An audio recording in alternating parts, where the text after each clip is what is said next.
Buenas noches, ¿me escuchan? Ok, muchas gracias. Todavía no estamos entendiendo que tenemos dos salas y de la A a la L es en la primera y de la M a la Z es en la segunda. Y siguen habiendo personas que quieren ingresar en distintas salas.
¿Dónde habíamos quedado?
¿Aló? ¿Dónde habíamos quedado? Terminamos de hablar de las características de las organizaciones. Ya creo que ya hemos hablado de las características.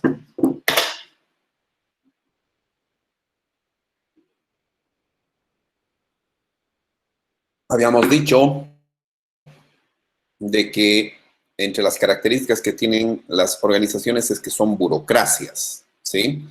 Hemos dicho que de por sí burocracia no es algo malo, burocracia es el conjunto de pasos para hacer algo en una empresa.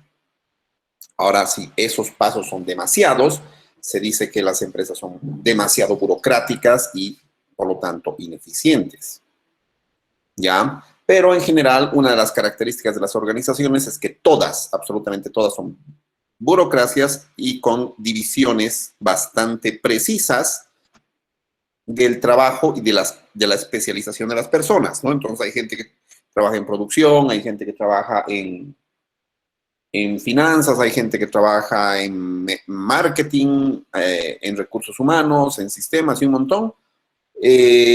Y básicamente ahí están las divisiones de trabajo, cada quien hace ciertas cosas, incluso dos personas en una misma área podrían hacer cosas diferentes, ¿sí? Son divisiones de trabajo, y además se especializan, ¿no? O sea, los de marketing solamente hacen cosas de marketing y así sucesivamente. Tenemos también la jerarquía, ¿no? Entonces, todas las personas son responsables ante alguien, ¿sí? Entonces tenemos que rendir cuentas, ¿sí?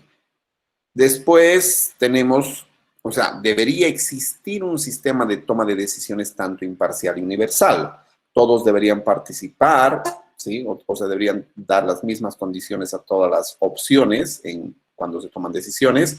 Y la toma de decisiones debería ser imparcial, sin importar si el género, la religión, si son amigos, si son lo que sea. O sea, como principio, las empresas deberían contratar a los mejores, no a cualquier otra persona, ¿no? A los mejores, ¿por qué? Porque la idea es de que tienen que velar por el bienestar de la empresa y si eligen a los mejores, se supone que los mejores van a hacer mejores cosas para la empresa. Después, tratar de contratar y promover a los empleados sobre la base de calificación técnica y profesionalismo, ¿sí? Cosa que tampoco se cumple mucho, ¿no? O sea, la idea es de que a las personas que escojamos deben ser los mejores técnicamente y trabajen de manera profesional y no precisamente que sean los primos, parientes o amigos, etcétera, ¿no? Ahora, si son primos, parientes o amigos, se puede contratar, siempre y cuando cumplan la condición de ser los mejores, ser mejor que el resto de postulantes, ¿no? Esto no se cumple tanto en instituciones públicas, pero, digamos, ¿no?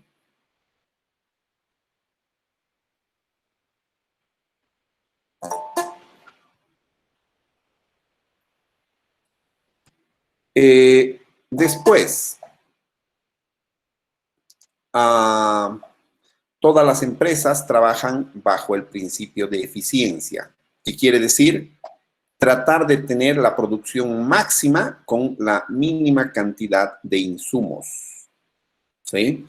Entonces, la idea es de que se desperdicie lo menos posible para sacar más productos. Y además, las empresas están formadas por procesos de negocios, que son cosas que se hacen todos los días en la empresa. Están caracterizados por una cultura organizacional, ¿sí? Tienen una política de organización, o sea, políticas son como cosas que nos pueden ayudar a la toma de decisiones. Por ejemplo, subir el sueldo, ¿no? Entonces, ¿por qué yo subo el sueldo? Básicamente porque la persona rinde mejor que el resto, ¿sí? También las características de la organización es que le afecta a los ambientes circundantes, le afecta la estructura que tiene una estructura, ya sea de muchos niveles o pocos niveles. También tienen objetivos, ¿sí? Y además tienen ámbitos y estilos de liderazgo. Cada persona, cada empresa, ¿sí? Es más, cada gerente de una misma empresa, o sea, si hay un gerente general de la Coca-Cola y luego entra otro gerente general, también va a cambiar, va a ser su propia característica y su propia dirección, ¿sí? Entonces, estas características afectan a los tipos de sistemas de información que utilizan las organizaciones. Ahora vamos a ver bueno, se llaman tecnologías disruptivas. En general, existe algo que se llama innovación. ¿Sí? ¿Qué es innovar? ¿Saben? ¿Puedo Es algo participar yo? nuevo. Ay, disculpe, licenciado. A ver, como habíamos quedado de que tenemos que hablar, tenemos que decir el nombrecito y yo voy a ceder la palabra. A ver, otra vez. Ángela. Ángela, dale. Innovar es cuando se trata de cosas nuevas, ¿no? Donde no está ningún tipo de, se podría decir, algo estructurado, ¿no? Eso se trata de innovar, ¿no? Ya sea productos, servicios y todo eso, ¿no? Algo nuevo, tiene que ser sí o sí nuevo.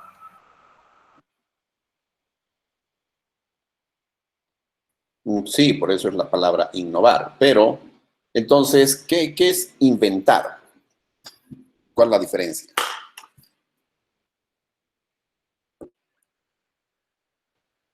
¿Qué es inventar? ¿Saben?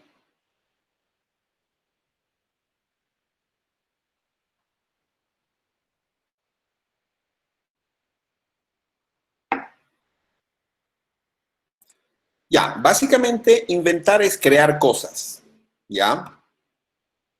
Puede que sean útiles, puede que no sean tan útiles, ¿ya? Pero en general los inventores son bastante solitarios, ¿ya? Y agarran y sus ideas las guardan para sí mismos, casa o algo así, ¿ya? A diferencia de los innovadores, ¿sí? Los innovadores es probable de que no tengan tantas ideas o del manejo técnico y todas esas cosas, pero lo que hacen los innovadores es hacer que las cosas, los inventos de ya sean productos, servicios, formas de hacer cosas, formas de trabajar, tengan éxito en un determinado contexto. Puede ser en el mercado, puede ser en la empresa, etcétera. ¿Sí? No sé, han visto películas de muchos inventores y los inventores trabajan en su garaje y no hacen nada y bueno, sí hacen, empiezan a crear cosas, pero no tienen mucho éxito y se quedan las cosas inventadas por ellos para ellos y en su garaje, digamos, ¿no? Pero los innovadores hacen de que los inventos, ¿sí? O formas de hacer las cosas tengan éxito, otra vez, ¿ya? Por ejemplo, un inventor fantástico, un increíble ser humano, ¿sí? Eh, el problema era de que no era muy innovador, pero tenía unas ideas, tenía un cerebro excelente, ¿sí? Inventaba muchísimas cosas, ¿ya? Sin embargo, ¿saben quién es Tesla o no?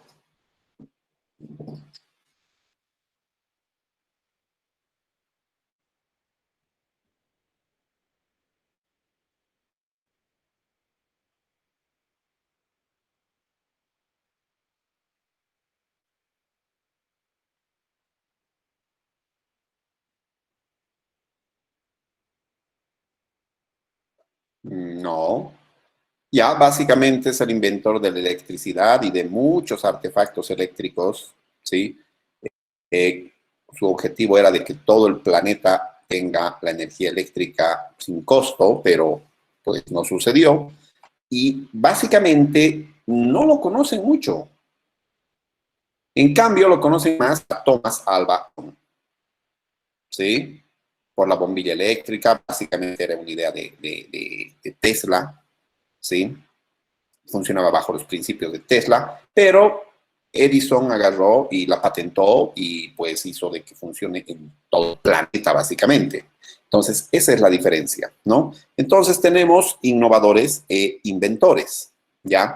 Ahora, los innovadores pueden ser que hagan cosas, innovación lineal, ¿sí? No sé, si tenemos una silla, le pongan un par de bracitos para descansar los brazos. Sigue siendo la misma silla, pero con algo más, algo nuevo, unos descansadores de brazos. O le han puesto espaldar y escrachar, pero con algo más, un tanto más cómoda. La función de la silla no ha cambiado, ¿sí? Ya sigue siendo la misma silla, sigue sirviendo para sentarse, etcétera. Sin embargo, ese se llama innovación lineal. Son mejoras a cosas que ya existen. Sin embargo, existe lo que se llama la innovación radical, ¿sí? Que inventan cosas totalmente nuevas que antes no existían y hacen de que las cosas se hagan de manera distinta a como se hacían antes de que exista esta innovación radical. ¿Ya? Entonces, innovación radical, por ejemplo, estos son ejemplos de algunas innovaciones radicales. Por ejemplo, veremos, en 1971 han surgido los chips microprocesadores, ¿sí? Esto es en 1971, ¿ya? Básicamente ya vamos a hacer como 50 años de esto. ¿Qué ha sucedido? ¿O qué eran estos? Básicamente son millones de transistores, miles, bueno, en 1971 eran miles, pero en la actualidad son millones de transistores en una sola pastilla, en un solo chip de silicona, ¿sí? Y antes se utilizaban transistores, pero, no sé, 3 transistores, 5 transistores, ¿no? Pero un microprocesador tenía millones, bueno, tiene millones en la actualidad, ¿no? ¿Quién ha ganado con esto y quién ha perdido con esta innovación o con esta tecnología disruptiva o innovación radical? Básicamente, los que han ganado han sido las empresas que han empezado a fabricar microprocesadores, como Intel, Texas Instruments, tenemos AMD también, ¿ya? Y quienes han perdido en esta batalla, básicamente las empresas que creaban solamente transistores, como General Electric, ¿sí? Entonces, esta ha perdido porque precisamente ya nadie buscaba transistores, sino buscaban microprocesadores, ya que los microprocesadores contenían millones de transistores. En 1975 surgió otra innovación radical o tecnología disruptiva que se llamaba computadoras personales, que básicamente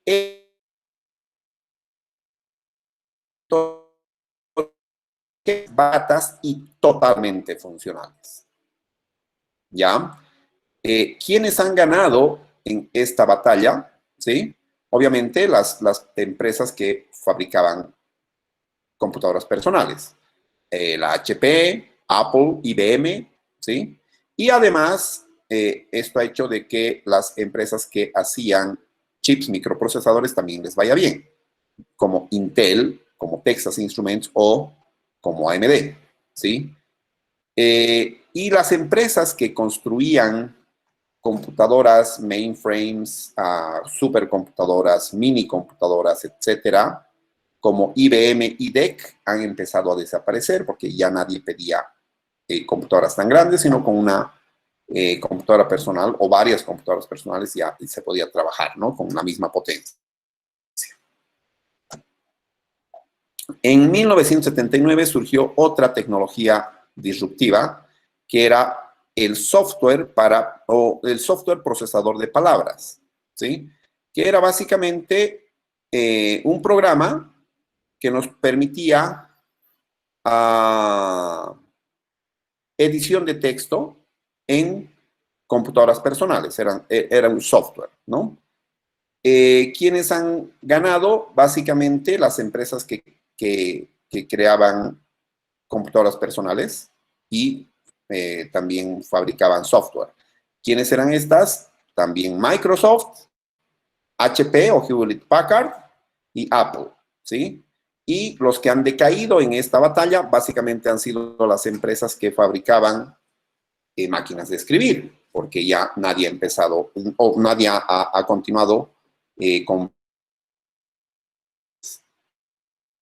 de escribir. Y no creo que haya mucha gente que en la actualidad compre máquinas de escribir, a no ser que sea por colección, digamos. No es para trabajar.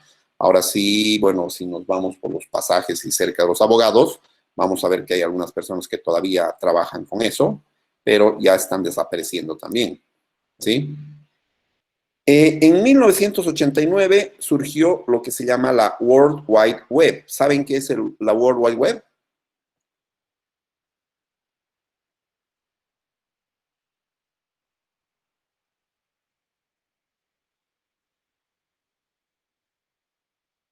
Básicamente es donde tienen las 3 W, ¿no? www, ¿sí?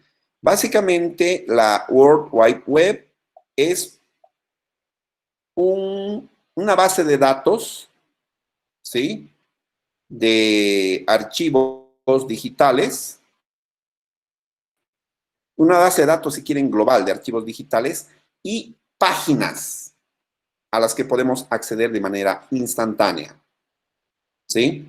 ¿Quiénes han ganado con esta tecnología? Los creadores de contenido de Internet. Ahora se ha explosionado, ¿no? O sea, ahora no solamente hay páginas, sino hay mucho contenido. Hay contenido en video, hay cursos, hay, no sé, publicidad, hay un montón de cosas, hay podcasts, ¿sí? No solamente son páginas, ¿ya? Pero quienes han creado contenido en línea, ¿sí? Son los que se han beneficiado. Las empresas que tenían, que eran tradicionales publicadores de contenido en papel, son las que han perdido, como los periódicos, las revistas, ¿sí? O la televisión como la conocíamos, ¿no? Que se transmitía a todos. Ya casi nadie ve mucho esto. ¿Ya? Después tenemos otra tecnología interesante. En 1998, los servicios de música de Internet. Básicamente eran repositorios de música en la web con una relativamente buena fidelidad de sonido. Ya, los que han ganado con esta tecnología han sido los creadores de colecciones de música, como mp3.com o iTunes, ¿sí? También las empresas de telecomunicaciones que proporcionaban Internet para que se tenga este servicio también han ganado. Ya, los que han perdido han sido las empresas que vendían al por menor y las empresas que grababan discos en vinilo, por ejemplo, ¿no? Como Tower Records y otras, ¿no? Muchas empresas han ido desapareciendo porque no han confiado, no han pensado de que esta forma de música les iba a ganar. Ya casi, ahora también, digamos, un tocadiscos, un tocacintas, son aparatos, como les digo, ya de colección, ¿sí? Después tenemos el algoritmo que se llama PageRank, ¿sí? Este algoritmo es interesante. ¿Saben qué significa PageRank?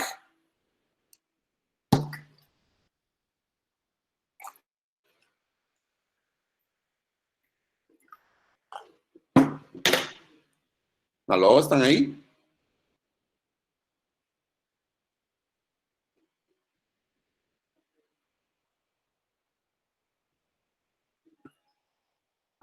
Ok, gracias. Ya. En general, PageRank, si buscan la traducción, es como ranqueo de páginas, ¿sí? Es el método que utiliza, Google, ¿ya? Para ordenar sus páginas, ordenar su base de datos cuando ustedes buscan alguna cosa, ¿no? Y les devuelve, ¿sí?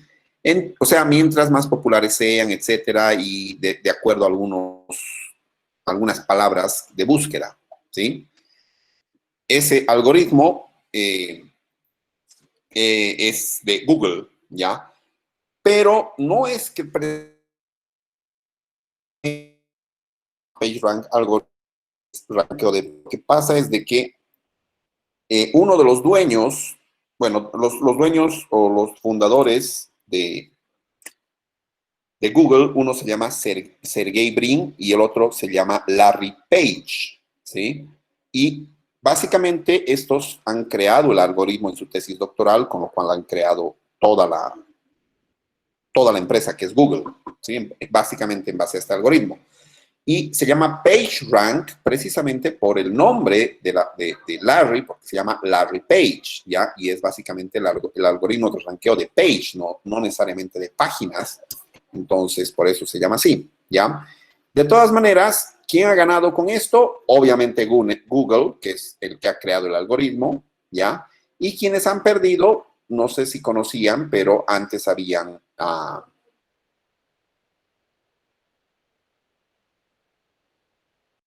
no utilizaban un algoritmo tan eficiente como lo utiliza Google. Uno se llamaba Altavista, había otro que se llamaba Lycos, y había un par más de buscadores antiguos que han desaparecido completamente. Incluso Yahoo era una especie de Google hace mucho tiempo, al inicio de Internet. Sin embargo, ahora, si bien todavía sobrevive esta empresa, pues ya no es el referente en búsqueda de cosas en Internet, ¿sí? Y una tecnología interesante es el software como servicio web, ¿sí? Básicamente, la idea es proporcionar acceso remoto, ¿sí?, a software que está en línea. Y nosotros ya utilizamos eso y hemos visto un ejemplo, por ejemplo, es el Google Docs, ¿sí?, que básicamente ni siquiera tienen que instalar el software, ya pueden escribir sus documentos, pueden almacenarlos, pueden pasarlos, pueden compartirlos, pueden hacer muchas cosas, ¿sí? Y este es un servicio web, no tienen que instalarlo, ¿sí? ¿Qué empresas han ganado? ¿Sí? Las empresas que proporcionan servicios web, como Salesforce.com, que básicamente es un CRM, ¿sí? Salesforce debe ser el CRM más grande del planeta, ¿sí? Y las empresas que vendían software enlatado o para instalar han perdido, como Microsoft, porque tenía el Microsoft Office, obviamente ha visto que eso ya no iba a ser solamente para instalar, entonces ahora tiene el Office 365, que también es algo como el Google Docs, ¿no? SAP y Oracle, que eran bases de datos, también han perdido porque proporcionaban este tipo de software para instalar y no como servicio web. Entonces, básicamente, estas son las tecnologías disruptivas, ¿ya? Se está atendiendo mucho a lo que es el software como servicio web, ¿ya? Y incluso hay una aplicación bastante interesante para la parte contable de una empresa de Santa Cruz que maneja, o sea, obviamente tienen que pagar por el uso, pero no es tan cara, ¿sí? No es tan caro el costo y pueden crear sus propias cuentas, hacer sus transacciones y pues, maneja la contabilidad de toda su empresa y lo único que ustedes hacen es conectarse por su navegador. Ya, entonces tenemos ese tipo de tecnología que ha aparecido y que ha afectado.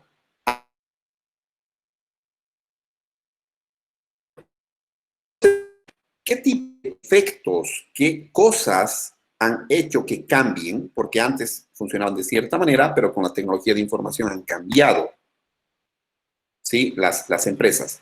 ¿Qué tipos de cambios pueden ver de cuando no se tenían sistemas de información? Bueno, siempre se han tenido, pero no con la tecnología de información y comunicación en la actualidad. Pero, ¿cuál será la diferencia entre lo que se tenía antes, no sé, en 1970, 60, digamos, y lo que se tiene en la actualidad? ¿Cómo funcionaban las empresas? ¿Qué impactos han tenido las empresas respecto a tecnología de información?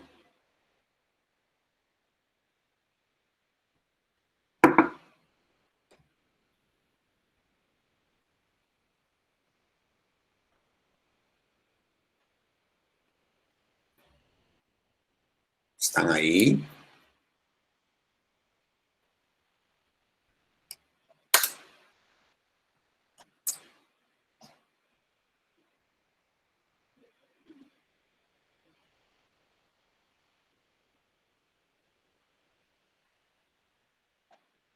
Bueno, si no hay participación, no es de tan buena calidad la transmisión de conocimientos, ¿sí? Normalmente debería haber más interactividad, ¿ya? Y, no sé, tengo 67 personas en el grupo 2 y tengo 50 personas en el grupo 1, tengo básicamente 117 personas que no están participando, ¿ya? No es muy interesante esto, pero ya, sin participar con el tema.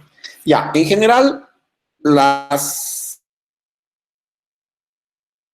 en las organizaciones básicamente son de dos tipos, o de dos grandes grupos en todo caso. Primero son los impactos económicos, ¿sí? Y luego los impactos organizacionales y comportamentales. Entonces veremos un poquito la parte de impactos económicos. Ya, las tecnologías de información cambian los costos relativos de capital y los costos de la información.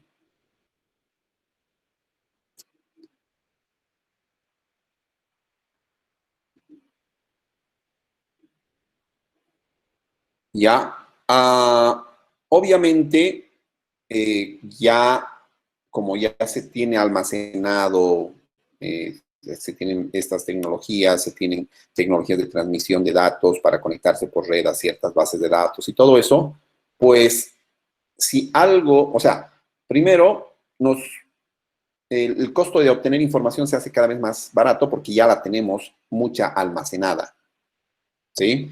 Y ya que las empresas a veces recaudan información, ¿no? Una información que no sé qué puede valer millones de dólares hacerla, por ejemplo, el censo de población y vivienda, pues, es muy caro porque se contrata mucha gente.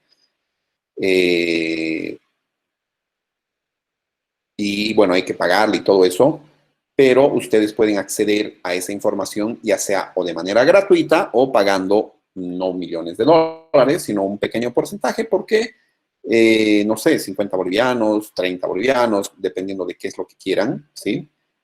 Porque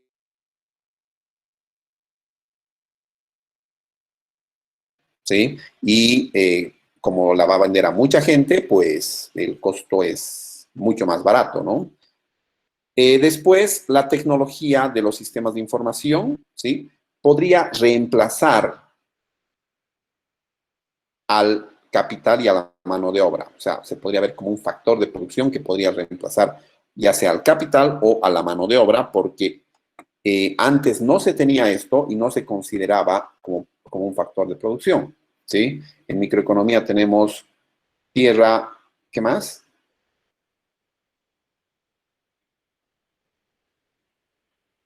Básicamente tierra, capital y trabajo, ¿no? Ahora, la tecnología de información no va a sustituir a la tierra, ¿sí? Pero podría sustituir a la parte capital o a la parte de trabajo porque ya es información que se la puede consultar, ¿sí? Después, reduce los costos de transacción, ¿sí? Los sistemas de información, ¿sí? Reducen los costos que la empresa incurre, ¿sí? Cuando compra en el mercado lo que no puede hacer. Ya, por ejemplo, los costos de transacción básicamente son los costos que hace una empresa, ¿sí? O que tiene una empresa cuando compra cosas que no puede hacer. Por ejemplo, la Coca-Cola. ¿Qué cosa no puede hacer la Coca-Cola?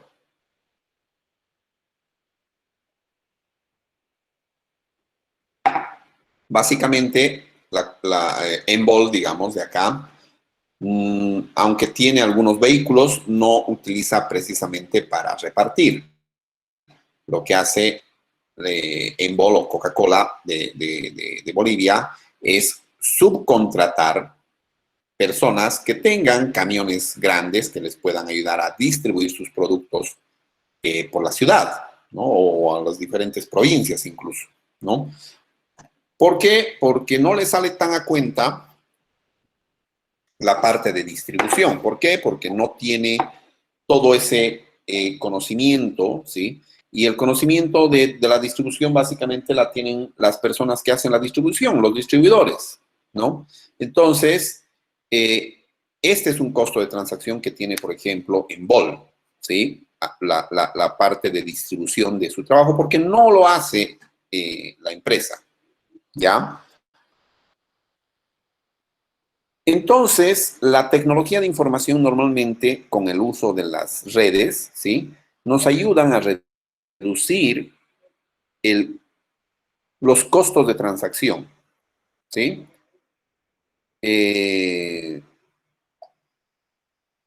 Y además, de esta manera, reducen el tamaño. O sea, se imaginan si Envol tendría que tener su propia flota de distribución, tendría que tener camiones, muchos camiones, no sé, unos 20 camiones, ¿sí?, grandes, gigantescos.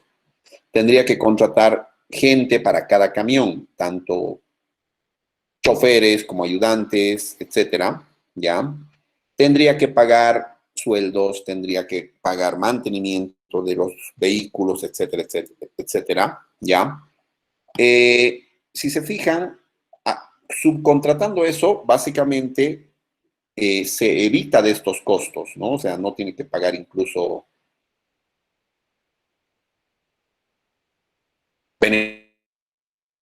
está contratando a otra empresa, no son empleados de Envol, ¿sí?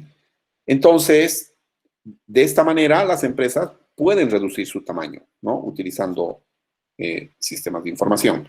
Veamos un poquito este grafiquito, ¿sí? Este es cómo la teoría de los costos de transacción, bueno, la teoría de costos de transacción del impacto de la tecnología de información en la empresa, ¿ya? En general, podemos tener, o sea, tiene dos ejes esto, el tamaño de la empresa, que puede ser pequeña y podría ser grande, ¿no?, de pequeña a grande. Y los costos de transacción que van desde bajos hasta altos, ¿sí?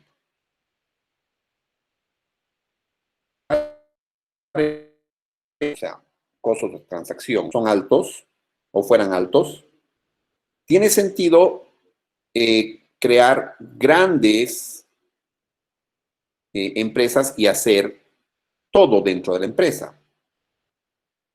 Pero las tecnologías de información reducen los costos de transacción de la empresa. Esto significa que la empresa puede subcontratar el trabajo, o sea, con la gente de afuera de la empresa, y esta subcontratación va a hacer de que se reduzca o no tenga que contratar a estos empleados, ¿sí?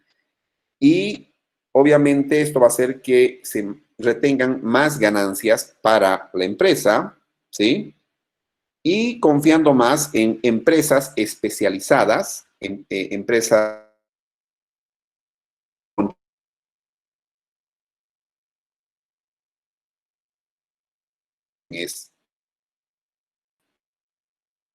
ese es un ejemplo, puede ser de que existan muchas otras tareas que quiera hacer la empresa que no sepa hacer bien y que pueda subcontratar, ¿ya?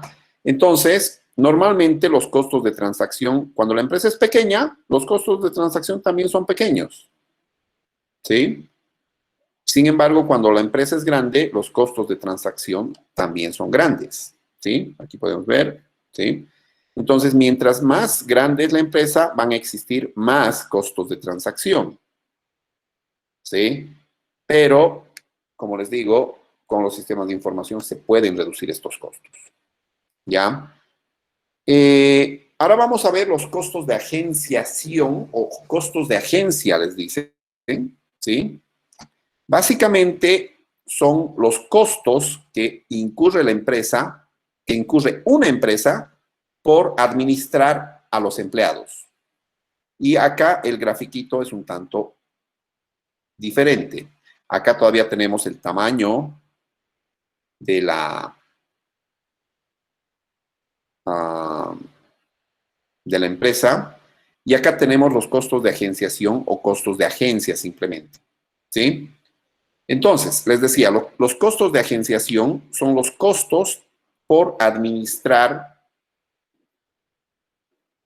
a los empleados de una empresa.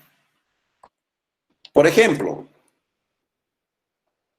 tengo una empresa que tiene 20 empleados, ¿sí? Y contrato un gerente de recursos humanos, obviamente va a manejar a mis empleados, ¿sí? Y le pago, ¿cuánto creen que sería un buen sueldo para un gerente de recursos humanos? A ver.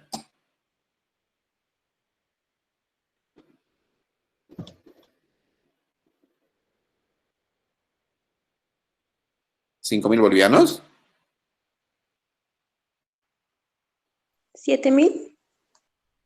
No sé, o sea, me parece, podría ser un diga, la empresa tiene 20 empleados, entonces yo contrato un gerente y como dicen le puedo pagar 5.000, ¿ya? Si quieren le pago 10.000, ¿ya?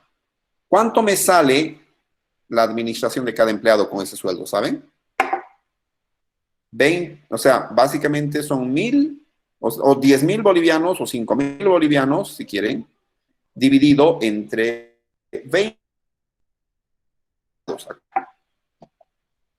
por empleado.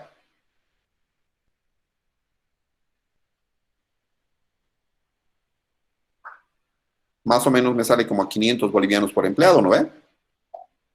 Sí, Lice. Ya. Entonces me sale que acá a esta persona que le voy a pagar 10.000 bolivianos, o sea, le estoy pagando como 500 bolivianos por empleado.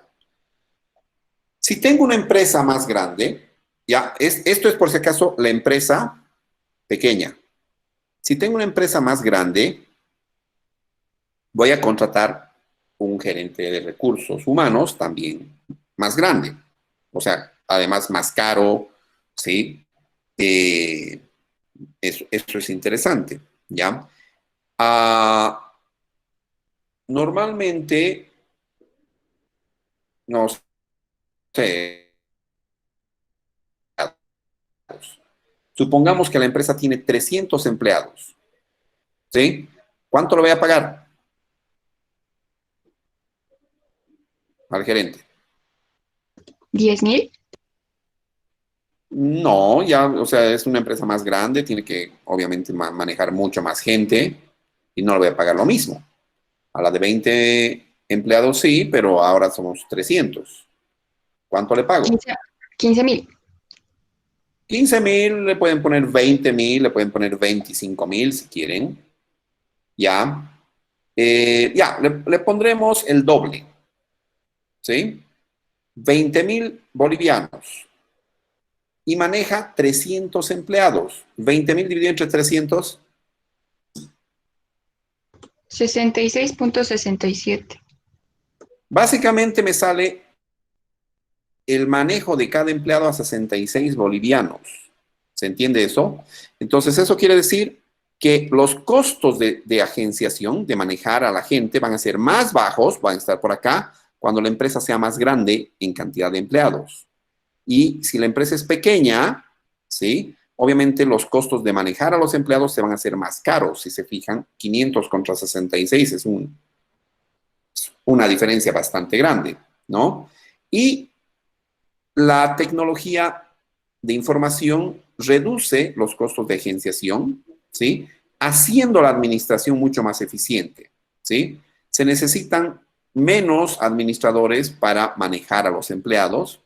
O sea, si quieren, en vez de tener un gerente de recursos, gerente de recursos humanos, contraten un gerente de recursos humanos y un ayudante. Al ayudante le pagan curso 7.000, super sueldo, ¿sí? Básicamente estamos pagando 30.000 empleados. ¿A cuánto me sale? A 100 pesitos por empleado, ¿eh? Incluso con 2 personas. Y en el otro caso, cuando la empresa era pequeña, básicamente me salía 500 por empleado. Entonces se siguen pudiendo reducir estos costos, ¿no? Entonces, la tecnología de información hace posible construir incluso muy grandes firmas internacionales, globales, si quieren, y que funcionen de manera eficiente sin necesidad de agrandar a las personas, ¿sí? O tener mucha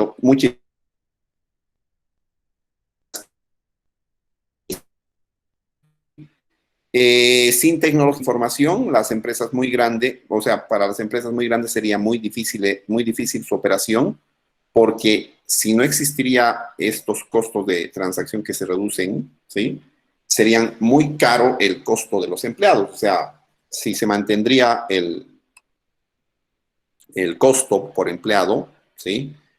Tendríamos que, no sé, tendríamos que pagar 500 bolivianos por 300 empleados. ¿Cuánto es 500 por 300?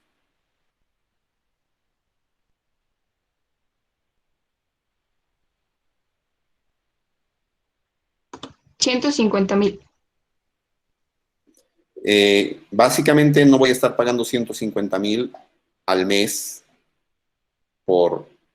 porque me funcionen mis recursos humanos y ahí estoy reduciendo precisamente mis costos, ¿no? Entonces, por 30.000 estoy haciendo de que todo funcione una belleza. Es más, puedo subir un poquito más, contratar 2 ayudantes de cada uno de 5.000 y listo, ¿no? Entonces es bastante interesante esta parte de reducción de costos, ¿ya? Tanto de transacción como de agenciación.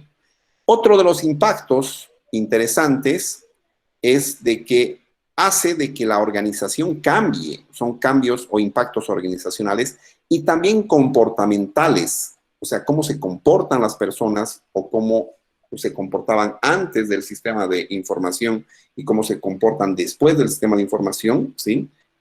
Puede ser bastante distinto.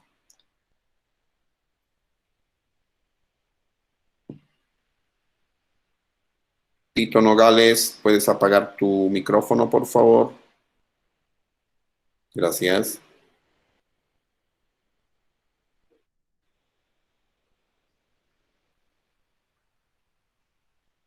Ya.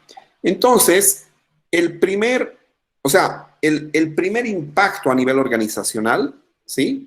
En una de las tecnologías de información es que aplanan a las empresas o a las organizaciones. Las jerarquías se aplanan, ¿sí? Si antes se tenían varios niveles sin sistemas de información, ahora se tienen menos niveles. O sea, aquí teníamos 1, 2, 3, 4, 5 niveles, ahora tenemos 3 niveles. Es mucho más eficiente una organización más plana, ¿sí?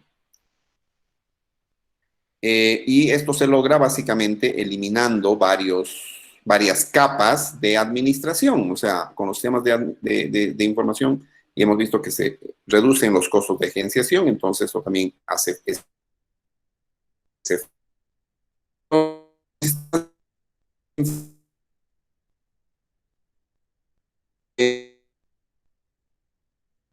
gerente supervisar grandes cantidades de trabajadores, ¿sí? Y dándoles también a los empleados de menor rango, ¿sí? Una mayor autoridad en la toma de decisiones. Entonces, una persona que estaba por acá, ¿sí? Ya no va a estar, se van a reducir básicamente algunos niveles, pero las personas acá ya tienen más nivel de toma de decisiones, tienen más autoridad en la toma de decisiones, ¿no? Entonces, esa es una característica bastante interesante de los sistemas de información sobre las organizaciones. Las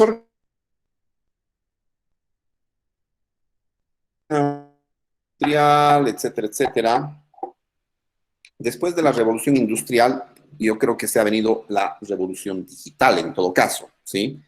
Entonces, en las organizaciones postindustriales, o sea, básicamente la revolución industrial era cuando se han creado las máquinas que hacían el trabajo de la gente mucho más, de manera más precisa, sin tantos errores y todo esto, ¿sí? Y además en masa, en grandes escalas, en la producción, ¿sí? A través de las máquinas. En la actualidad, cuando se mete un sistema de información, ¿sí? En una empresa, esto hace que las que la forma de trabajar de antes cambie totalmente, ¿no? Y se dice que el hombre es un animal de costumbres, ¿sí? ¿Por qué? Porque le gusta hacer las mismas cosas una y otra vez y por eso se llama animal de costumbres, ¿ya? Cuando le ponen algo novedoso, ¿ya? Como que las personas se ponen un tanto incómodas y al meterles un nuevo sistema de información, también va a haber alguna resistencia a este cambio, ¿no? Entonces no van a querer aprender, van a tener, no sé, se van a poner de mal humor. ¿Por qué? Porque tienen que ver nuevas cosas, a ver cómo funciona el sistema nuevo y dejar de usar el sistema antiguo al que estaban acostumbrados, ¿sí? Entonces, existe una resistencia al cambio, sobre todo de la gente mayor, ¿sí? Porque están acostumbrados a hacer de cierta forma y de verdad no les gusta cambiar, ¿ya? Entonces, los sistemas de información pueden afectar quién hace quién hace qué cosas a quiénes, ¿sí? Cuándo, dónde y cómo en una organización, ¿sí? Entonces, puede ser que una persona que estaba acá, ¿sí? En esta organización, ¿sí? Debajo de algunas personas, ¿sí? Ahora puede estar encima solamente porque el sistema de información ha determinado que esos datos o esa información que se maneja ese puesto es más importante y entonces les pueden incluso cambiar la jerarquía, ¿sí? Y después, los sistemas de información pueden potencialmente cambiar la estructura, ¿sí? De una organización. Y hemos visto que las pueden aplanar, pero también puede ser de que alguna persona que estaba acá, porque sabe hacer algunas cosas, esté encima de otras personas que antes eran sus jefes, por ejemplo. También cambian la cultura de la organización, ¿sí? Si la cultura era un tanto más, no sé, de trabajar con muchos pasos y este sistema es muy ágil, pues va a hacer que la cultura cambie, ¿sí? Ahora van a ser las cosas más rápidas. Ahora, el sistema también puede ser que sean cosas más lentas y la cultura también va a cambiar de una cultura más eficiente a una menos eficiente, pero de todas formas cambia, ¿sí? También cambian los procesos de negocio, cambian las formas de cómo se hacen las cosas dentro de la empresa, ¿no? Puede cambiar incluso la estrategia, ¿no? Y todos estos cambios normalmente producen resistencia en todos los niveles, ya sea de gerencia, mandos medios o en la parte más operativa, pero producen resistencia. ¿Por qué? Porque la gente, les he dicho, son animales de costumbre. ¿Sí? Ya. También en la parte de cambios en la organización, la Internet ha producido cambios, ¿sí? A través de la Internet se ha hecho que las relaciones entre empresas y entidades externas cambien, ¿sí? No sé, hace años, si quería comprarme algo de, bueno, digamos, no sé, póngale 1960, si quería comprar algo de China, me tenía que ir a China en barco, en avión o lo que sea, ¿sí? Y luego ver qué había en China y no sé qué, y hacer tratos con las empresas, y luego contratar un navío que me traiga las cosas hasta, no sé,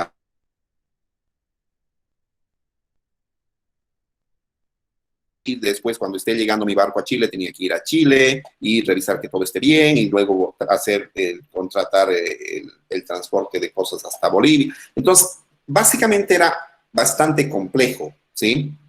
En la actualidad, yo puedo trabajar y hacer negocios con un correo, ¿sí? O puedo hacer una reunión de negocios solamente con una llamada por WhatsApp, ¿sí? Entonces, las relaciones entre empresas y otras entidades externas han cambiado y se han hecho mucho más flexibles y mucho más fáciles, ¿sí? Eh, la Internet también ha aumentado la accesibilidad, ¿sí? Puedo acceder a un montón de conocimiento, puedo ver qué tecnologías se están utilizando para producir lo que hace mi empresa, cómo se hacen las cosas que no sé, que quieran. Sí, también ha aumentado el almacenamiento. Antes se guardaban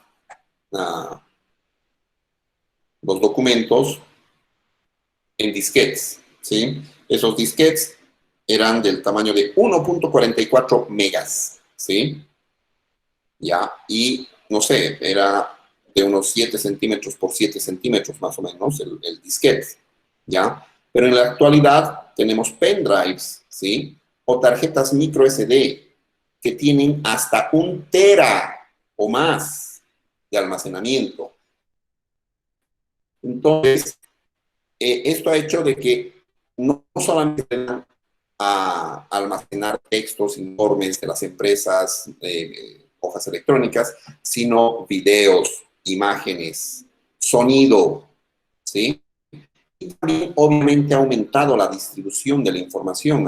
Antes, para distribuir un documento, no sé, un libro, tenía, bueno, o sea, yo, si me iba a una biblioteca, utilizaba un libro, me lo traía a mi casa, y si alguien quería ese libro, pues tenía que esperar a que yo lo devuelva, ¿sí? Sin embargo, en la actualidad, ustedes pueden agarrar y enviar un informe, enviar un libro por internet, o ya sea por correo electrónico, por WhatsApp o por cualquier medio, compartir ese documento y todas las personas al mismo tiempo van a poder estar en el documento, van a poder leerlo, ¿sí? Y obviamente esto ha hecho de que se aumente el conocimiento de las organizaciones, ¿sí? Y de esta manera, la Internet ha reducido drásticamente tanto los costos de agenciación que ya hemos visto y de transacción, ¿sí? De los ejemplos. ¿Ya? Esto ya es un tema interesante, pero tenemos que revisar un poquito la cosa de qué implicaciones tiene para el diseño de un sistema de información. O sea, si bien ustedes no tienen que programar el sistema de información, ustedes lo tienen que diseñar, ustedes lo tienen que pensar, ustedes tienen que decir, esto se suma aquí, quiero que me salga este resultado, quiero en este orden que me salgan las cosas.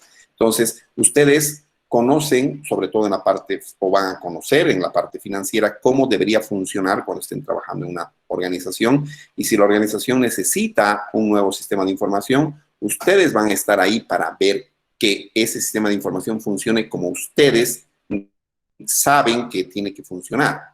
Entonces van a contratar a alguien y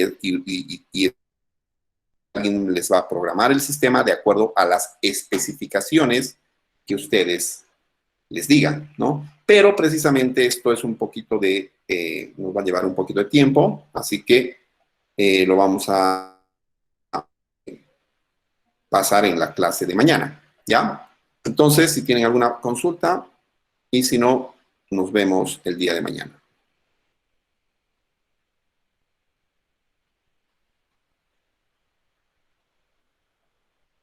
Ok, buenas noches a todos, que estén bien.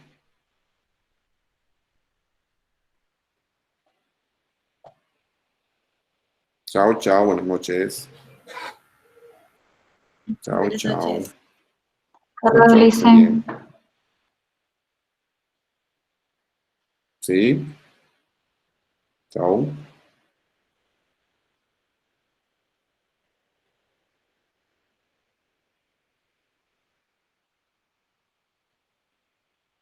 Igualmente, hasta luego.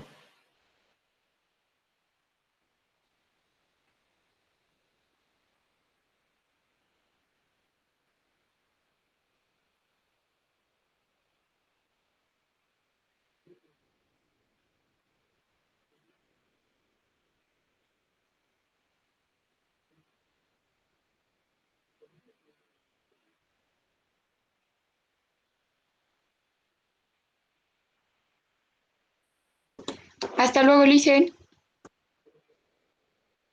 Chao, chao, buenas noches.